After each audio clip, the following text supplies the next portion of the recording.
in the Blue Ridge Mountains of North Carolina during October 1947, while nearly every builder in Madison County was raising the same boxy, rectangular cabins their fathers and grandfathers had always constructed.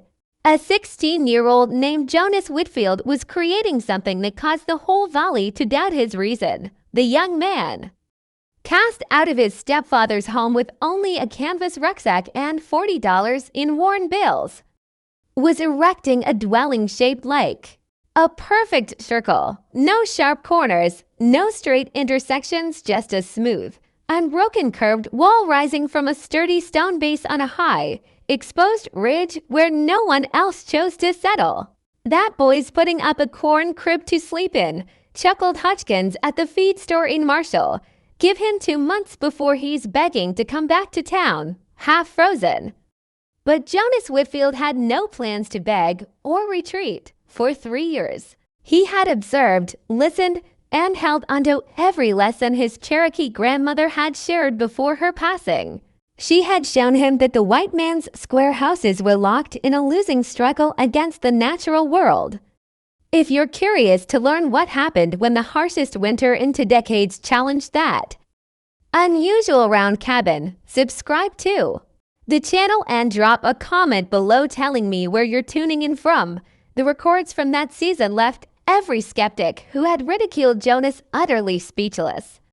Jonas had discovered young that family wasn't always tied to blood, and blood didn't guarantee family. His mother had passed away giving birth to him in a cramped back room of a shotgun shack in Asheville. His father, a timber worker called Samuel Whitfield, had raised him by himself for those first 8 years, instructing him in reading the woods, knowing timber and storms, and honoring the mountains that supplied their every need. Samuel's mother, a Cherokee woman named Ada, who had wed a white trader despite her kin's disapproval, shared their modest home, a small dwelling she had planned herself. It was Ada who passed on the ancient knowledge her people had gathered across endless generations in these highlands.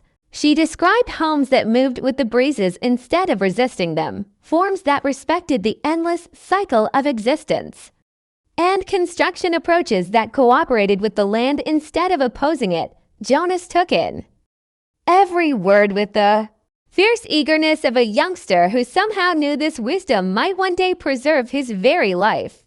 Samuel Whitfield perished in a logging mishap when Jonas was 11. A massive white oak that was supposed to drop straight twisted at the base and fell catastrophically, pinning him instantly.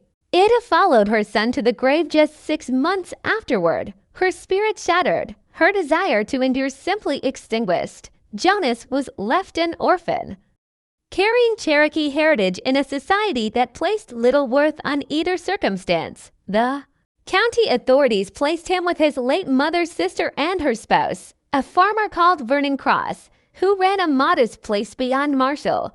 Vernon wasn't openly harsh. He didn't strike Jonas, deny him food, or confine him. His cruelty was subtler and possibly more wounding. Through countless tiny acts of disregard and rejection, he made it plain that Jonas was an unwanted obligation to endure, not a child to cherish. For 4 years, Jonas labored on the farm, went to school when chores allowed, and stayed out of sight. He slept in a chilly loft over the barn, ate the leftovers after the household finished, and mastered the art of fading into the background. Yet he also observed closely.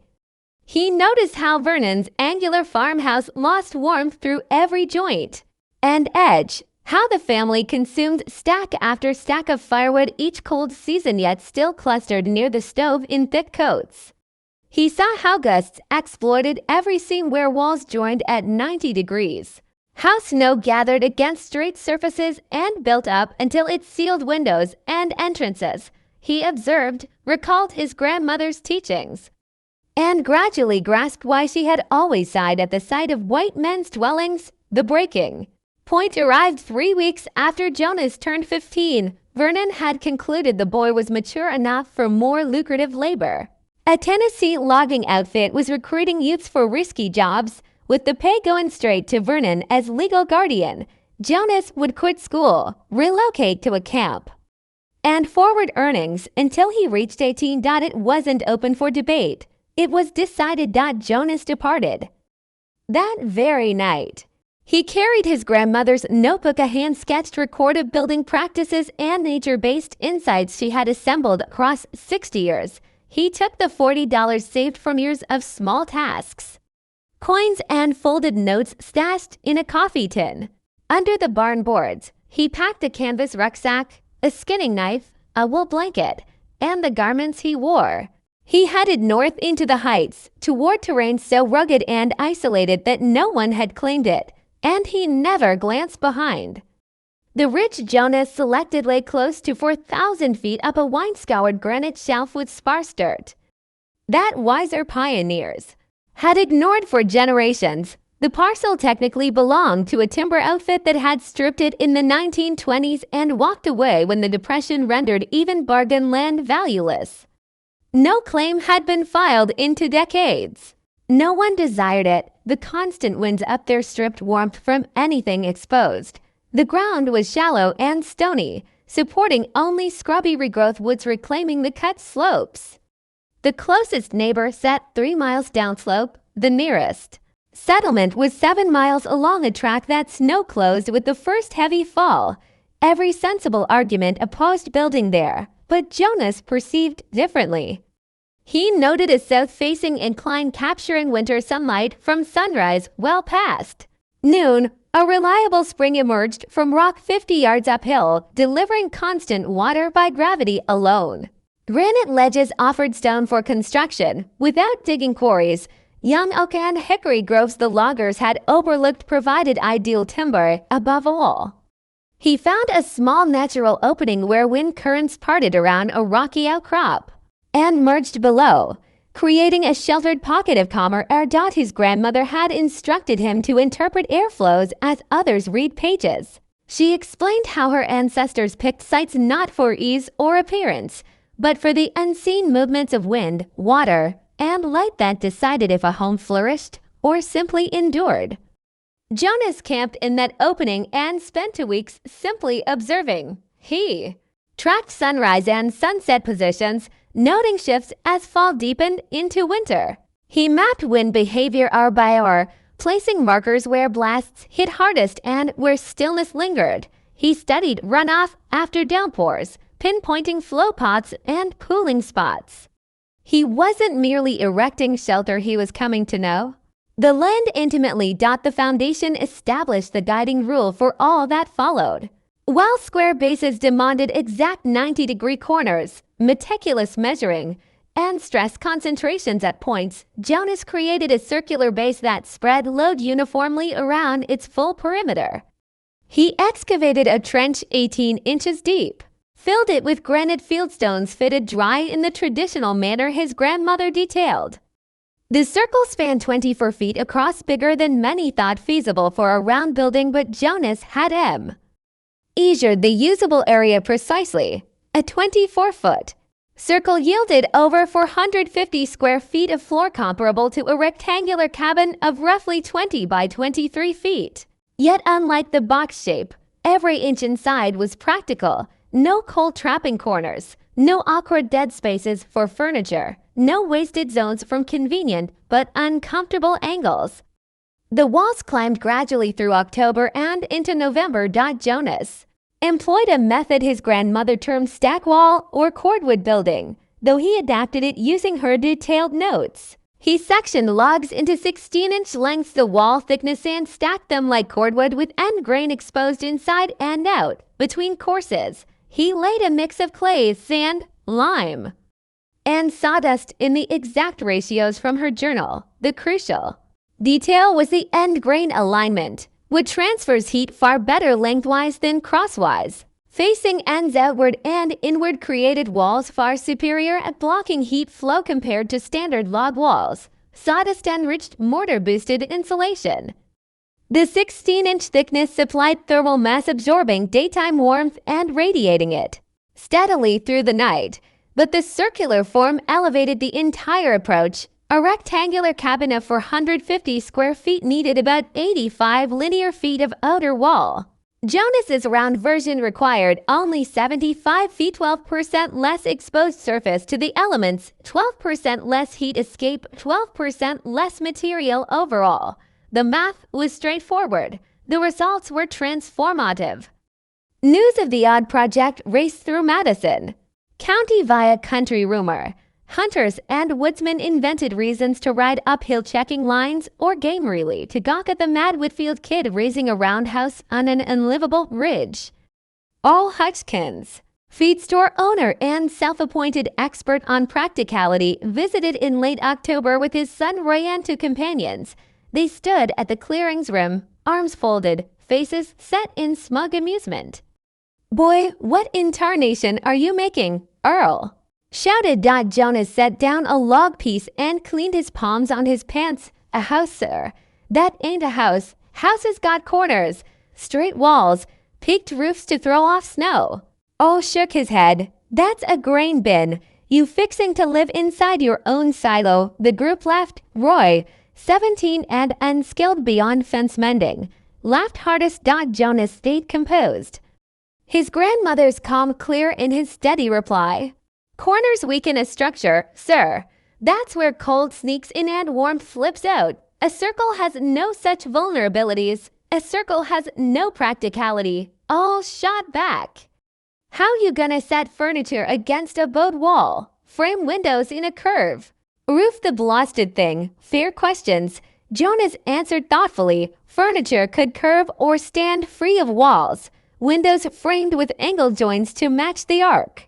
The roof a low cone atop a center pole with spreading rafters, simpler than gables and far tougher against scaled. Earl listened with the condescending air of one already decided. When Jonas concluded, Earl gave the grin of a man set to dispense. "Hard-earned truth. Son, I've called these mountains home 47 years. My pa before me, his pa before him. We've raised houses the same way forever because that's what endures." He waved at the rising curves. "You're 16, broke, alone, green as spring grass, trying to remake what's already perfect." He turned to go, then halted. "First real winter school.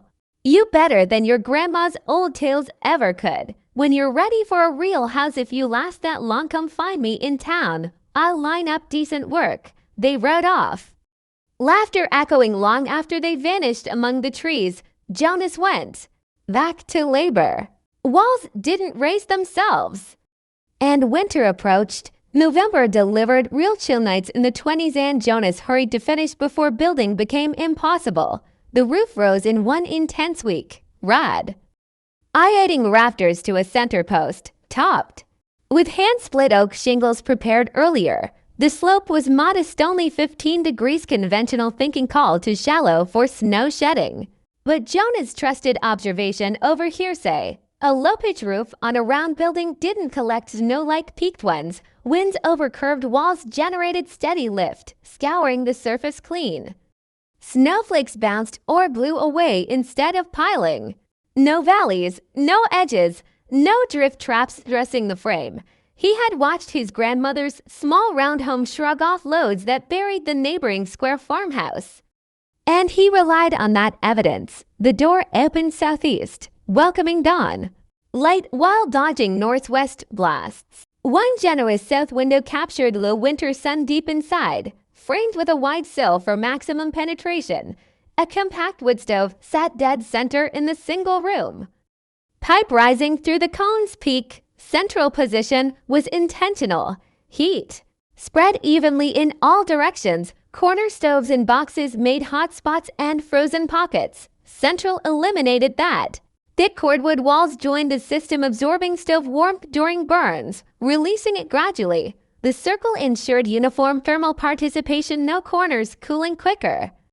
No angle-induced leaks, just continuous surface balancing temperature. Jonas settled in on November 28, 1947. He had a simple bed of local lumber, a handmade table and chair, shelves of stored supplies from months of effort and barter. And his grandmother's journal by the window, sparse but sufficient. Outside read 18.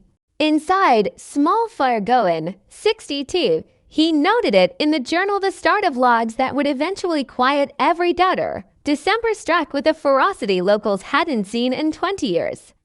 A Canadian search plunged readings below zero for 9 straight days.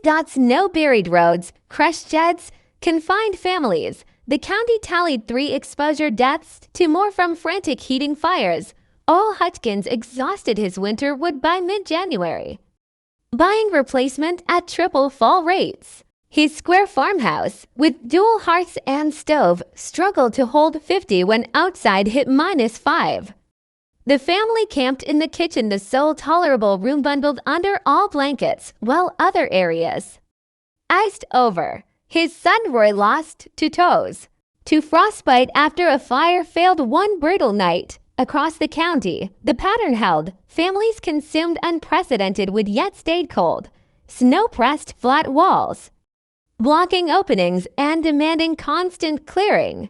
Winds pierced every corner seam, every right-angle gap, every standard weak point. Structures that had sufficed for generations proved marginal adequate in mild winters.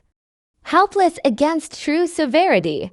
3 miles below Jonas's Ridge, farmer Clement Hardin rode his mule through deep drifts to check on the lad everyone figured long dead. Clement had quietly opposed the feed store, jeering, though not vocally enough to shift opinion. A reserved man, he valued peace over proving points. Still, the image of a lone 16-year-old perishing in folly troubled him. He needed certainty.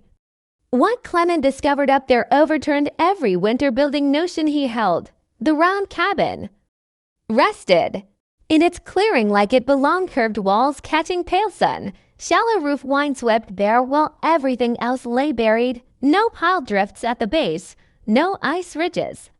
The building appeared almost cozy, rooted in place as if grown rather than assembled. A steady, thin smoke thread from the center chimney spoke of efficient use, not desperation. Clement tied up, approached, breath clouding in skin-stinging air. He knocked. Jonas opened. Clad in a light wool shirt, no coat, no trembling. Behind him, warmth glowed. The central stove filled the curved room evenly. "Mr. Hardin," Jonas said, truly surprised. "Come in, sir. You must be chilled through." Clement entered and halted. Warmth enveloped him, not a furnace blast, but pervasive. Steady comfort from all sides. Curved walls gave back heat. Stone floor held stored warmth. Air felt calm, unlike any winter cabin he'd known. "What's the temperature here?" Clement asked. 68, Jonas said. "Checked an hour back." He pointed to the thermometer. Clement stared. 68. Outside for below. His own place with constant fires barely managed 45. How much would? Jonas opened the stove door to modest logs burning low. Twice daily, morning, evening, about 30 pounds total. Clement used that in 3 hours during snaps. His household devoured a cord weekly in extremes and froze. Jonas used perhaps a quarter. Yet stayed 20 warmer. The walls, Clement murmured, eyeing the curves. "They store it," Jonas said softly. "Thermal mass takes in heat, gives it back slowly. Circle lets every part share equally. No cold pockets, no leaks at angles." He touched the wall, still warm from morning. Clement felt it genuine. Warmth, like summer sun on rock. Nothing like it in 43 mountain years. Clement descended transformed. He stopped at farms en route, sharing what he'd witnessed. A round cabin near 70 in sub-zero cold. A youth using a fraction of others' wood, twice as comfortable. Methods flipping. Construction knowledge. At first dismissal, Clement was quiet, sometimes fanciful. A fireless warm roundhouse, absurd, story inflated. But cold persisted. Hardship grew. Curiosity won. All Hutchins came in late January, not from grace, but need. His family ailed, unable to warm. Wood and money vanishing fast. If the Whitfield kid had real answers, Earl would hear them even if it meant swallowing pride. He found Jonas splitting wood outside in shirt sleeves. At ease in temperatures that had Earl shrinking and stamping. No. Apology from Earl. He wasn't built that way, but questions came respectfully. Jonas explained thermal mass, end grain resistance, circle benefits, less surface, no corner leaks, even circulation. He showed daily logs, outside from -12 to 41, inside never below 62. 2 fire rings max, would use a third of standard cabins measured.